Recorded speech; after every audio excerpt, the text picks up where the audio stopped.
안녕하세요. 오늘도 사연살롱을 찾아주셔서 감사합니다. 뒤늦게 친정엄마와 함께 살고 있는 40대 여성이에요. 이 나이에 친정엄마랑 같이 사는 게 이상할 수도 있지만 제게는 평생 바라던 꿈 같은 일이었어요. 엄마와 저는 30년 가까이 생사도 모른 채 떨어져 살아야 했거든요. 저희 아빠는 여자관계가 복잡했어요. 신혼 초부터 두 집 살림을 했는데 그 사실을 엄마한테 들키자 시치미를 떼며 오히려 엄마를 의부증 환자로 몰아세웠어요.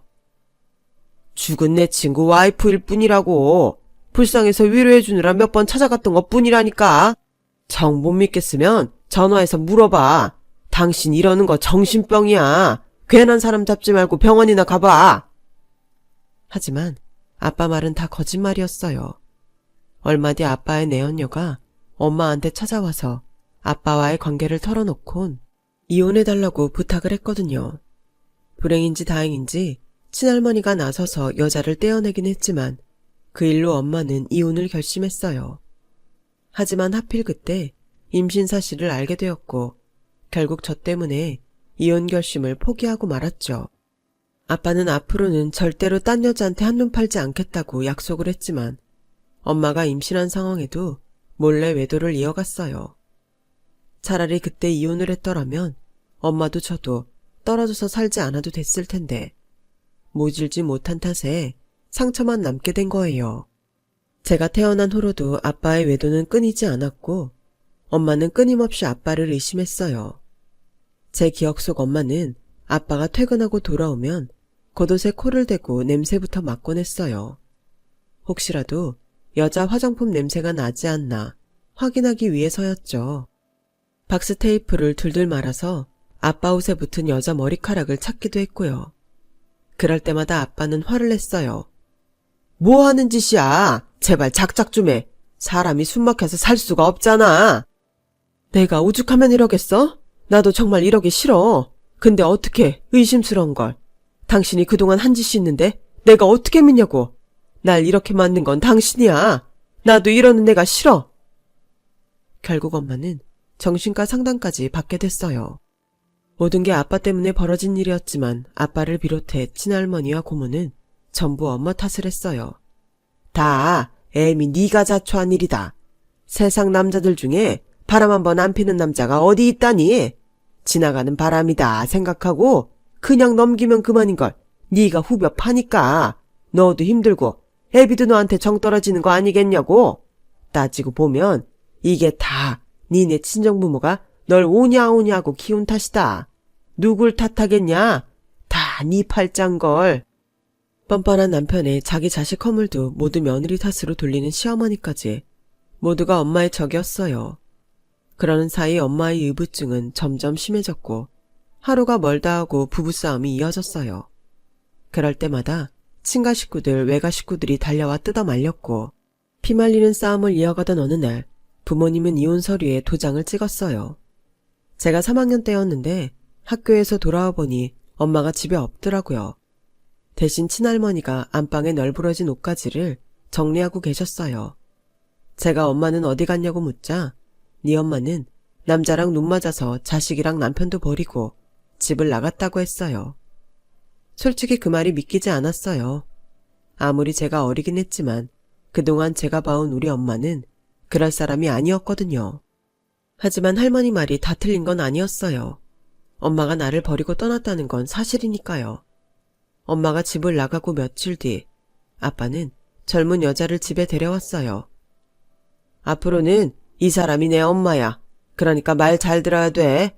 자기도 우리 지영이랑 인사해. 안녕? 아빠 닮아서 예쁘게 생겼구나? 우리 앞으로 잘 지내보자. 나 아빠 안 닮았어요. 우리 엄마 닮았어요. 어머? 쥐똥만한 게 아주 맹랑하네? 뭐 누굴 닮았든 상관없어. 나랑 같이 사는 동안은 서로 얼굴 붉힌 일은 만들지 않으면 되니까. 자기야, 안방이 어디야? 나 피곤해서 좀 쉬어야겠어. 여자는 저희 집에 온 그날부터 엄마가 쓰던 침대에서 잠을 자고 엄마가 쓰던 화장대와 옷장을 사용했어요. 저희 외갓집이 잘 살아서 엄마가 쓰던 물건들은 전부 고급 제품들이었는데 그래서 그런지 여자는 저희 엄마 물건을 버리지 않고 그대로 사용했죠. 옷장에 남아있던 엄마 옷이랑 백도 그대로 쓸 정도였어요. 하지만 1년도 안 돼서 그 여자 역시 집을 나갔어요. 아빠한테 딴 여자가 생겼거든요. 김치를 가져다 주러 집에 찾아온 할머니와 고모는 신발장과 옷장을 열어보곤 혀를 차며 그러더군요. 어머, 인연이 돈 되는 건 죄다 들고 나갔네? 예전 올케 언니가 들고 다니던 백이랑 구두 전부 비싼 건데? 귀신같이 알고 가져간 거 봐. 뭐야, 모피코트도 가져간 거야? 내가 찜해둔 건데. 이년아, 지금 그게 대수냐? 네 오빠 혼자 딸년 데리고 살게 됐는데 집에 여자가 있어야 밥은 제대로 먹고 다닐 거 아니야. 그러게, 멀쩡한 마누라까지 내쫓았으면 살림살 여자를 데려왔어야지. 어디서 그런 술집년을 데려와선 이 난리야. 일할 거 그냥 지영이 애미랑 살게 둘 걸 그랬다. 그래도 걔가 심성도 착하고 친정에 돈도 많았잖니. 네 오빠 이만큼 살게 된 것도 따지고 보면 다 처가덕인데 그 좋은 자리는 깨고 이 지랄로 살 건 또 뭐라니. 지쳐 비위 좀 맞추고 살았으면 여직 처가덕도 보고 좀 좋아. 바람을 필 거면 눈치 못 채게 뒤에서 피우고 끝낼 일이지. 에휴, 지질이 복도 없는 놈. 엄마, 모르는 소리 하지 마. 오빠가 복이 없긴 왜 없어?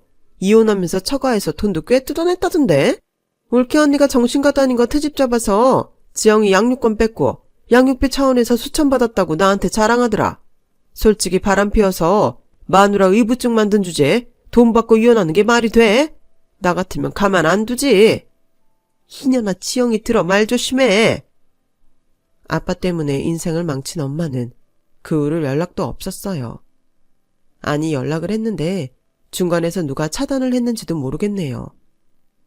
젊은 여자가 집을 나간 이후 할머니가 저희 집에 들어와 함께 사셨거든요. 할머니는 제가 6학년이 되던 해 암으로 세상을 떠나셨고 이후로는 아빠와 저 둘이 살았어요. 엄마랑 살 때는 그렇게 바람을 피워댔던 아빠는 시간이 지나면서 전보다는 덜했는데 고모 말로는 돈이 떨어지니 여자들이 들러붙지 않아서 그런 거라고 하더군요. 처가 덕에 돈 걱정 없이 살던 아빠는 이혼하고부터는 하던 일도 잘 안 되고 아쉬울 때 돈 대줄 사람도 없어서 자금난에 시달려야 했어요. 그러다 사기까지 당하고 홧김에 술을 마시고 차를 몰다가 차가 전복되는 사고를 당해 세상을 떠나셨어요. 그동안 우리 가정을 파탄낸 아빠를 미워했던 저였지만 막상 홀로 남게 되니 아빠의 빈자리가 새삼 크게 느껴지더군요. 당장 내일부터 어떻게 살아야 하나 막막했거든요. 그래서 집 나간 뒤 단 한 번도 저를 찾지 않았던 엄마를 찾아 나섰어요. 기억을 더듬어가며 외가를 찾아갔는데 이미 수년 전에 집을 팔고 온 가족이 캐나다로 이민을 떠났더라고요.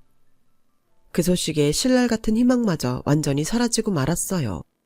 그때 제게 손을 내밀어준 건 다름 아닌 고모였어요. 할머니가 돌아가신 이후 연락조차 뜸했던 고모지만 그래도 유일한 핏줄이라고 저를 맡아 키워주겠다고 하더군요. 상황이 이렇게 된 걸 어쩌겠어. 너한테 아빠가 있니 엄마가 있니? 피부치라고 나뿐인데 나라도 널 걷어줘야지. 나야 그렇다 쳐도 네 고모부한테는 고마워해야 한다. 자기 자식도 버리는 세상에 한 다리 건너 처조카를 키워주는 사람이 어디 흔하니? 그러니까 이 고모 체면을 생각해서라도 말 잘 들어야 해. 넌 그저 앞으로 집안 돌아가는 일은 고모부한테 맡기고 따르기만 하면 된다는 얘기야. 알아듣겠지? 그때까지만 해도 그게 정확히 뭘 뜻하는지 몰랐어요. 장례가 끝나고 며칠이 지나서야 고모 말의 본뜻을 알게 되었죠. 장례식을 마친 그 주 주말 아침부터 초인종이 요란하게 울렸어요. 찾아올 사람도 없는데 누군가 했더니 고모네 식구더라고요. 다짜고짜 대문 안으로 이삿짐을 든 인부들이 들이닥쳤고 순식간에 안방과 거실에 짐을 풀었어요. 할머니가 쓰시던 방은 순식간에 사촌 동생들 방으로 변해버렸고요. 너도 알다시피 우리 집에 너까지 데려다 살기는 좁잖니. 오빠도 가고 큰 집에 너만 털렁 남아있는데 따로 짓고 할 필요 있니? 우리가 들어와 살면 되지. 집에는 자고로 사람이 북적거려야 사는 맛도 나는 법이야. 그러고 서 있지 말고 너도 짐 좀 날라. 확실히 2층 단독주택이라 넓긴 넓다. 우리 살림 다 넣어도 널널하겠는데? 고모는 마치 평수 넓혀 이사하는 사람처럼 신이 난 듯 보였어요. 초등학생 사촌동생들도 신이 나서 온 집안을 헤집고 뛰어다녔고요. 그 상황이 못마땅한 건 저뿐이었어요. 하지만 싫다는 말은 할 수 없었어요. 고모가 저를 맡아주지 않으면 저는 시설에 들어가 살아야 했으니까요. 그래도 우리 집에서 살 수 있는 걸 다행이라 여겨야 할 상황이었죠. 고모랑 고모부는 이사를 마치자 바로 아빠 통장이랑 가게부터 챙겼어요. 그런데 고모 내외의 기대와 달리 집 외에는 건질 게 없었어요. 아빠가 하시던 가게도 거의 폐업 수준이었고 사기까지 당해서 오히려 은행 빚까지 있었거든요. 가게를 정리하고 은행 빚을 갚고 나니 수중에 남은 돈은 한 푼도 없었어요. 한미천 잡을 걸로 기대하고 선뜻 저를 맡기로 했던 고모와 고모부는 실망이 이만저만이 아니었어요. 세상에, 당신 오빠 뭐라고 산 거야? 빚잔치 하고 나니까 개털이잖아. 괜히 애만 떠하는 거 아니냐고. 그래도 이 집이라도 건진 게 어디야. 당장 전세금 올려줄 돈도 없었는데. 그리고 애초에 지영이 데리고 살자고 한 건 내가 아니라 당신이잖아. 그러니까 내 탓할 생각 마. 그날 고모랑 고모부는 안방에서 한참 말다툼을 했어요. 그리곤 단장 다음 날부터 저를 대하는 태도가 완전히 변해버렸어요. 툭하면 제 앞에서 돈돈거리면서 눈치를 줬고 공과금 영수증이 나올 때마다 마치 저 때문에 큰돈이 나가는 것처럼 눈치를 줬어요. 이거야 원, 고작 입이 하나 더 늘었는데 생활비가 곱절은 더 나가네. 쌀은 또 왜 이리 금방 떨어져? 아, 사방이 돈 나갈 일 뿐이네. 밥 한 숟갈 편히 입에 들어가는 날이 없을 정도로 눈치 보이는 나날이 이어졌어요. 또래들은 학교 성적 걱정을 할 때 저는 하루빨리 졸업해서 내 손으로 돈 벌어야겠다는 생각이 간절했어요. 그래서 인문계 고등학교를 포기하고 실업계 고등학교에 입학했어요. 졸업 전에 취업 실습을 하러 회사에 나가 첫 실습 수당을 받았을 때 제가 무슨 생각을 했는지 아세요? 친구들은 그 돈으로 휴대폰을 살까 옷을 살까 고민할 때 저는 이 돈을 고모한테 갖다 주면 앞으로 밥은 눈치 안 보고 먹을 수 있겠다는 생각을 했어요. 하도 눈칫밥을 먹고 자란 탓이었죠. 그런데 제 월급을 받은 고모는 실망하는 표정이 역력했어요. 애게 고작 이거야? 혹시 너 쓸 돈 미리 빼놓고 내놓는 거니? 그런 거라면 실망이다. 고모, 그게 다예요. 실습생들은 원래 월급이 그 정도밖에 안 돼요. 회사에선 오히려 일 가르쳐주는데 월급까지 받아간다고 그러는걸요. 대신 졸업하고 제대로 취직하면 그땐 더 많이 드릴게요. 번 돈을 온전히 털어주고도 눈치를 보는 건 매일반이었어요. 눈칫밥에서 벗어난 건 고등학교를 졸업하고 취직을 해서 본격적으로 돈을 벌기 시작하면서였어요. 하지만 사람 욕심이 끝이 없다고 고모는 제 월급의 70%를 받아가면서도 늘 부족하다고 타박을 하기 일쑤였어요. 상미랑 상훈이 학원비도 내야 하는데 들어오는 돈은 없고 내가 아주 그놈의 돈 때문에 허리가 휜다. 그래서 말인데 지영아, 너 돈 좀 있니? 월급 받은 지 얼마 안 됐잖아. 애들 학원비가 모자라서 그래. 고모, 제 사정 아시잖아요. 월급 받아서 고모한테 거의 다 드리고 제 차비랑 식비 정도밖에 안 남았어요. 어머, 너 말 이상하게 한다. 쥐꼬리만한 돈 떼어주고선 어디 거의 다 줬다니? 누가 들으면 내가 너 앵벌이 시키는 줄 알겠다? 막말로 오갈 데 없는 너 지금까지 키워준 게 누구니? 나 아니었으면 너 고아원에서 살 뻔했던 거 기억 안 나? 사람들이 화장실 들어갈 때랑 나올 때가 다르다더니 예전에 네가 뭐라고 했니? 취직하면 돈 많이 준다더니 이게 많은 거니? 지나가던 개가 웃겠다 얘. 내가 말을 안 해서 그렇지. 그동안 너한테 돈 들어갈 때마다 내가 네 고모부한테 얼마나 눈치가 보이는지 아니? 그런데 뭐가 어째? 네가 돈 좀 번다고 유세를 떨고 싶은 모양인데 너 그러는 거 아니다. 사람이 도움을 받았으면 은혜를 갚을 줄도 알아야 되는 거야. 고모는 매번 서운하다고 소리쳤지만 덧셈 뺄셈을 할 줄 아는 사람이라면 고모의 이런 주장이 틀렸다는 걸 알 수 있을 거예요. 고모가 저를 키우는데 들어간 돈보다 제가 고모한테 가져다 드리는 돈이 솔직히 더 많았으니까요. 그래도 그때는 날 키워준 분이니 서운함보다는 고마운 마음을 갖는 게 도리라고 생각하며 참았어요. 그런데 남편과 연애를 시작하면서 참는 것만이 능사가 아니란 걸 깨닫게 되었죠. 남편과 저는 회사 근처 식당에서 처음 만났어요.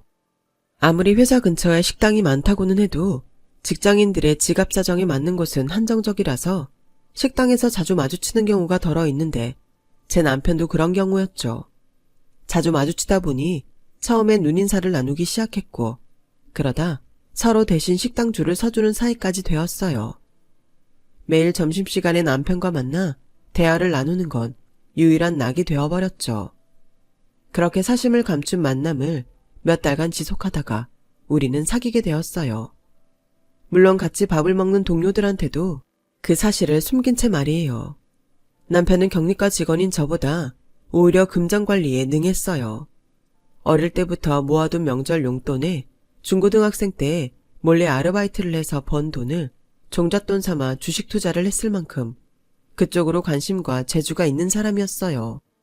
그런 사람과 사귀다 보니 저 역시도 그쪽에 관심이 생기기 시작했고 퇴근 후 남는 시간을 활용해 투잡을 뛰며 종잣돈 만들기에 나섰어요.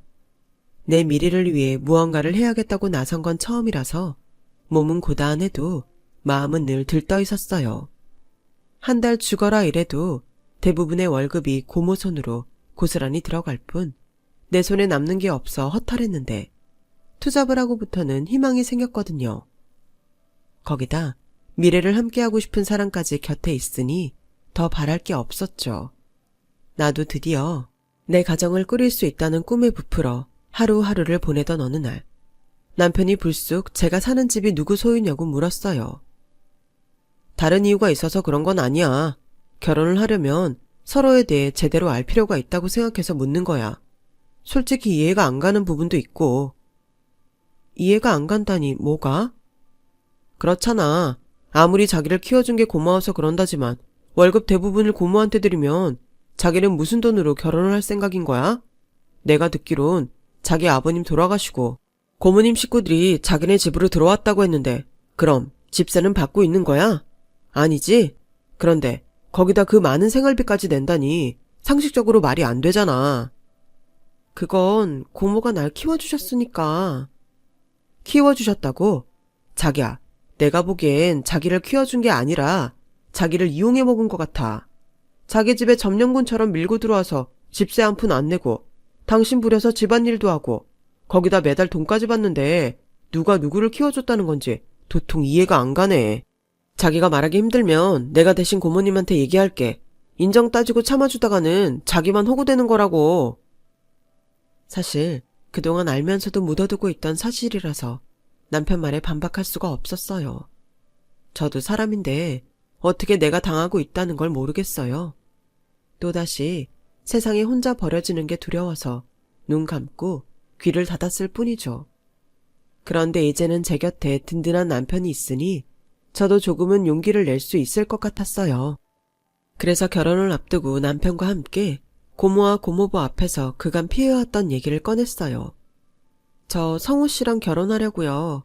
그래서 말인데요. 이 집 팔까 해요. 결혼자금으로 쓰려고요. 뭐? 집을 팔아서 결혼자금으로 쓰겠다고? 그럼 우리는? 이날일 때까지 너 키워준 우리는 길바닥에 나 앉으란 소리냐? 어머머 세상에. 이래서 옛말에 머리 검은 짐승은 거두는 게 아니라고 그러는가 보다.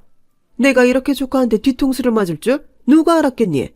난 이 집에서 못 나가. 내가 왜 나가?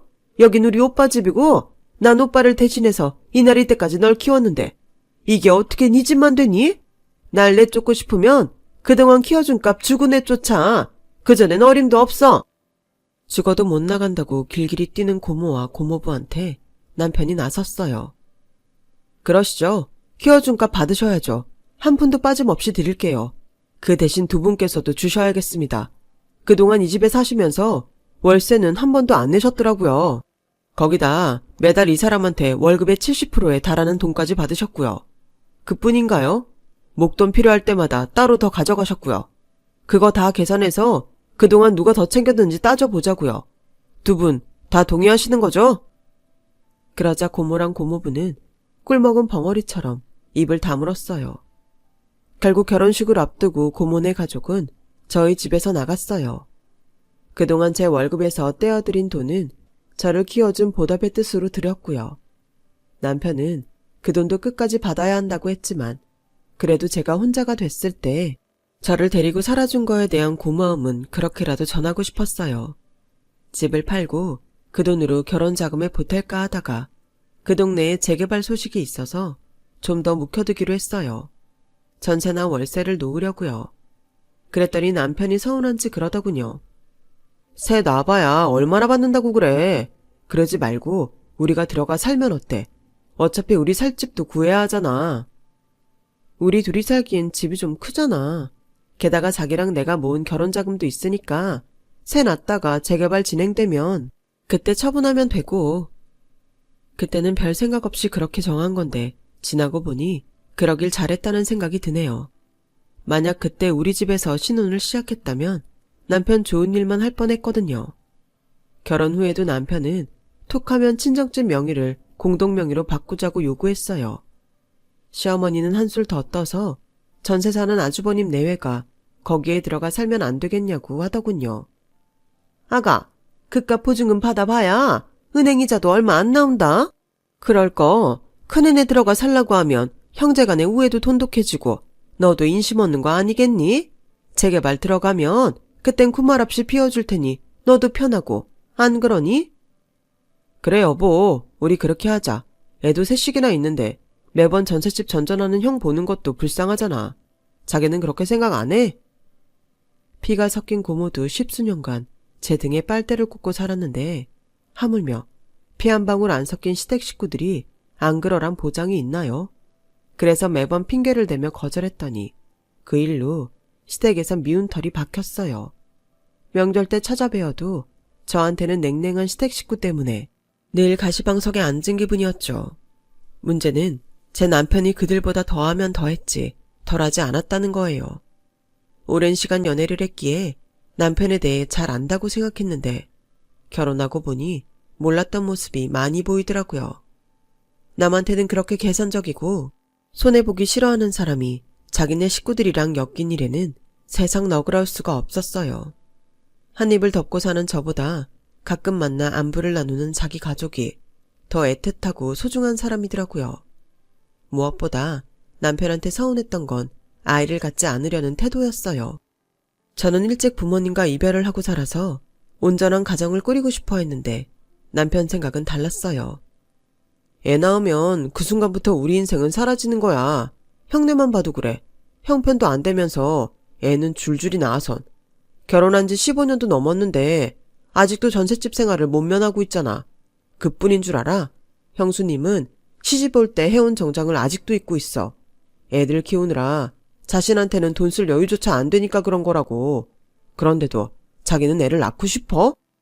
그깟 옷 좀 못 사 입으면 어때? 난 평생 옷 못 사 입어도 좋으니까 애는 꼭 낳고 싶어. 돈 때문이라면 내가 더 열심히 벌게. 많이나 차는 것도 아니야. 하나만 낳아서 이쁘게 키우고 살자.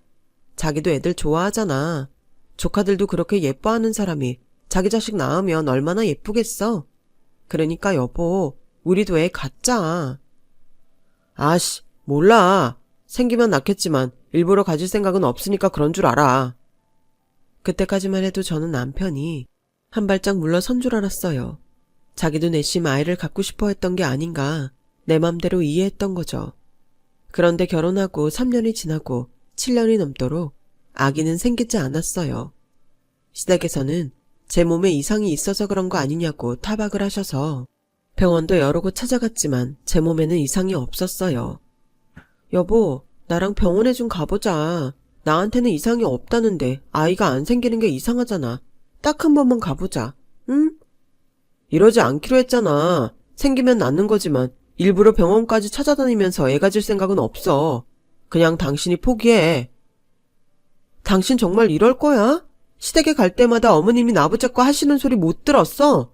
내 잘못도 아닌데 왜 매번 내가 그런 소리를 들어야 하냐고. 그러니까 당신도 검사 받아. 저도 더는 아이 문제로 어머님한테 시달리기 싫어서 강제로라도 남편을 병원에 데려가기로 했어요. 그런데 상황이 그 지경이 돼서야 남편이 이실직고를 하는 거 있죠. 글쎄 정관 수술을 했다는 거예요. 나한테는 상의도 없이 혼자 독단으로 벌인 일이었죠. 몇만 원짜리 토스터기 하나를 살 때도 자기랑 상의하고 사라고 하는 사람이 정관 수술은 자기 멋대로 정했더니 기가 막혀서 말이 안 나왔어요. 잘못은 자기가 저질러 놓곤 그동안 시어머니한테 욕은 제가 다 들었다는 사실에 더 화가 나더라고요. 그래서 그 길로 어머님한테 전화해 당신 아들이 저지른 짓을 다 말했어요. 그러니 앞으로는 손주 문제로 내 탓하지 말고 당신 아들한테 따지라고요. 그 일로 남편과 소원해진 저는 한동안 각방을 쓰고 지냈어요. 그런데 그 무렵 생각지 못한 일이 벌어진 거예요. 혹시 엄마를 찾을 수 있을까 해서 유전자 등록을 해뒀는데 잃지 않은 사람이 있다고 연락이 온 거예요.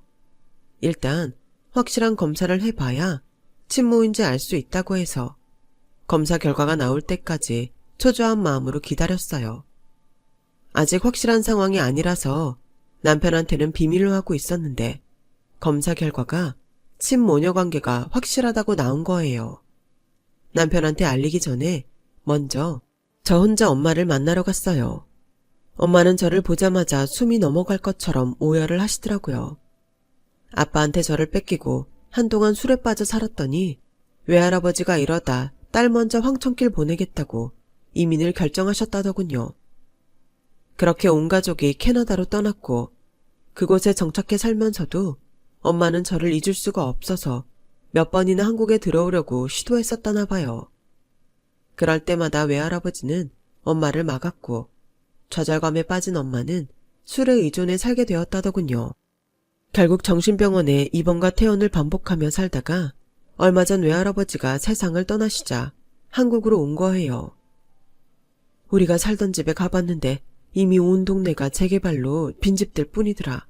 널 찾을 방법이 없어서 그 집 앞에서 며칠을 서성이고 있었는데 순찰 나온 경찰이 유전자 등록을 하라고 알려줬어. 덕분에 이렇게 널 찾았구나. 엄마 때문에 그동안 많이 힘들었지? 어떻게든 내가 널 데리고 나왔어야 했는데 엄마가 너무 미안해. 저보다 더 모진 인생을 살아온 엄마는 모든 게 다 당신 탓이라며 무릎을 꿇은 채 제 앞에서 한참을 우셨어요. 그날 밤 저는 엄마를 모시고 집으로 돌아왔어요. 남편한테는 미리 전화로 상황을 알려주었지만 뜬금없이 나타난 장모의 등장에 남편은 당황하더군요. 대면대면한 사위의 태도에 엄마도 불편하기는 마찬가지였던 모양이에요. 제 남편 눈치를 보며 미안하다는 말만 연거푸 하셨거든요. 30년 만에 엄마와 함께 잠자리에 든 저는 밤이 새도록 그간 못했던 얘기를 나눴어요. 다음 날 회사에 출근하려면 잠을 자야 했지만 그런 건 문제도 안 됐어요. 회사에 몸이 아프다고 거짓말을 하고 쉴까도 했지만 엄마가 그러지 말라고 말리셔서 쉽게 떨어지지 않는 발걸음으로 출근을 했어요. 엄마한테 어디 가지 말고 꼭 집에 있으라는 말을 수없이 하고 집을 나섰지만 그래도 안심이 안 되더군요. 혹시라도 엄마가 말없이 떠나버리지는 않을까? 괜한 걱정까지 들었거든요. 남편은 이런 제가 못마땅해 보였는지 언제까지 장모님이 우리 집에 계실 거냐고 묻더라고요. 30년 만에 만난 엄마야. 우리 집에 온 지 하루밖에 안 됐다고.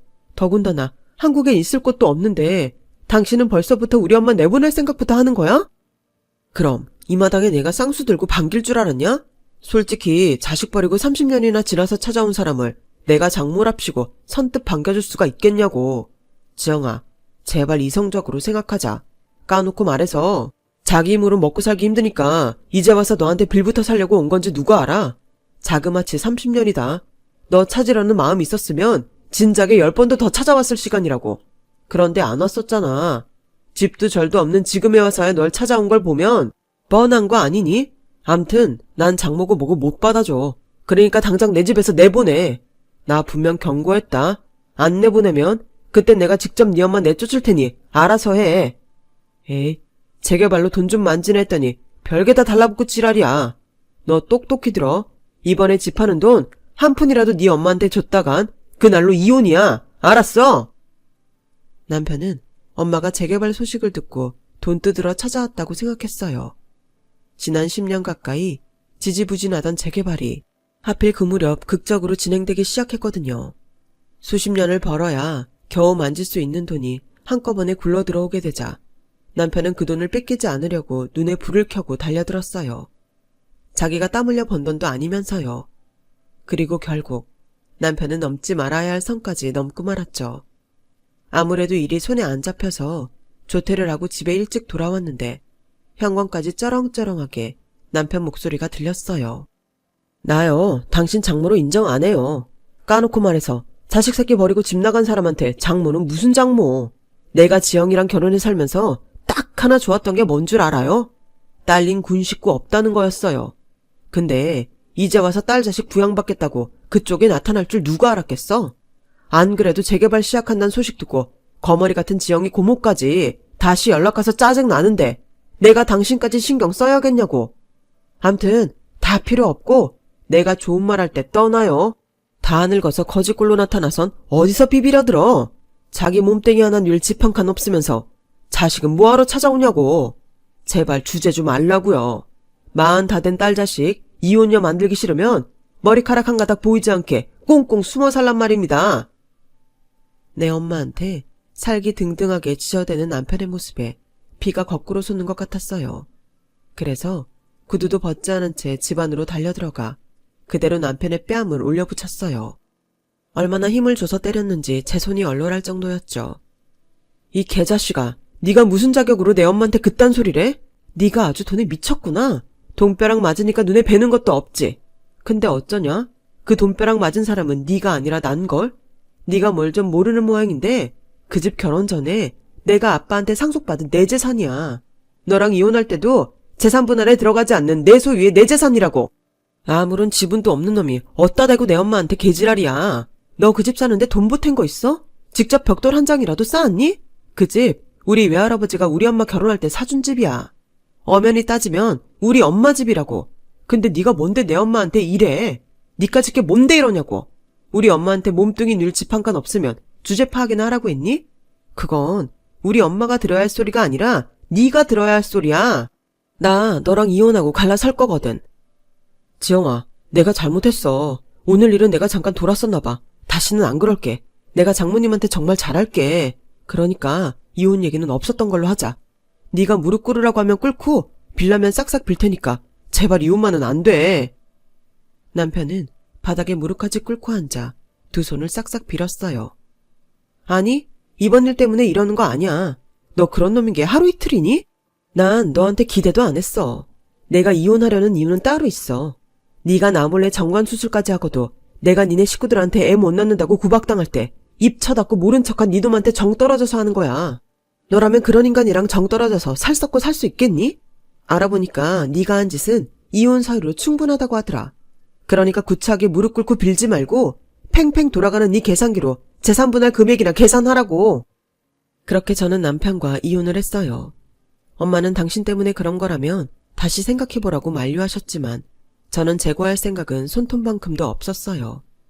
남편과 이혼하고 엄마와 함께 살게 된 저는 다니던 직장을 그만두고 새로운 삶을 살기로 했어요. 주님 밑에 건물주라고 최근에 6층짜리 근린 상가주택을 구입해서 건물주로 살게 되었거든요. 꼭대기층에는 우리 모녀가 살고 있는 집이고 나머지 층은 새를 놓았어요. 1층 상가 중 하나에 카페를 차려서 엄마랑 함께 운영도 하고 있고요. 아직 장사가 잘 되는 편은 아니지만 가게 월세랑 인건비 안 드는 장사니까 큰 걱정은 없어요. 엄마를 만나고 좋은 일만 연이어 생긴 덕에 이런 꿈같은 삶도 살게 됐네요. 외할아버지가 사주셨던 우리 집이 재개발되면서 벌게 된 돈과 외가에서 엄마 앞으로 보내준 할아버지 유산을 합해서 건물을 샀으니까요. 그리고 얼마 전 세입자랑 전세 계약을 하러 근처 부동산에 갔다가 우연히 전 남편을 보게 됐어요. 얼마 안 되는 보증금을 들고 전셋집을 구하러 왔더라고요. 제가 건물주가 됐다는 소식에 혹시 남는 방 있으면 자기한테 세놓으라고 하길래 태어나서 처음으로 인생 갑질 한번 해줬네요. 원룸 월세 보증금도 안 되는 돈으로 우리 집에 들어오겠다고? 이보세요 아저씨, 정신 차리세요. 세상이 그렇게 만만하지가 않아요. 이 아저씨가 아직 남의 집을 날로 먹으려는 버릇을 못 고친 모양인데 그러다 크게 다칩니다. 아참, 그쪽이 그랬지. 우리 엄마가 빈털털이라고. 근데 어쩌나? 이 집 우리 엄마 돈으로 산 건데. 그 말인즉슨 죽었다 깨나도 당신은 내 집에 새 못 들어온단 소리야. 쪽팔려서 우리 엄마 얼굴을 어떻게 보겠어? 그러니까 일찌감치 꿈 깨. 결국 남편은 반백살을 앞두고 월세방을 전전하는 신세가 되었어요. 그러게 있을 때 잘할 것이지. 사람들이 왜 이렇게 어리석은지 모르겠네요. 아무튼 오랜 시간을 돌고 돌아 다시 엄마와 살게 된 저는 인생 2회차를 사는 기분으로 열심히 살아가려 합니다. 지금까지 제 사연을 들어주셔서 감사드려요. 항상 건강하세요. 여러분, 사연 댓글에 응원과 현명한 조언 부탁드려요. 좋아요와 구독은 저에게 큰 힘이 됩니다. 오늘도 좋은 일 가득하세요.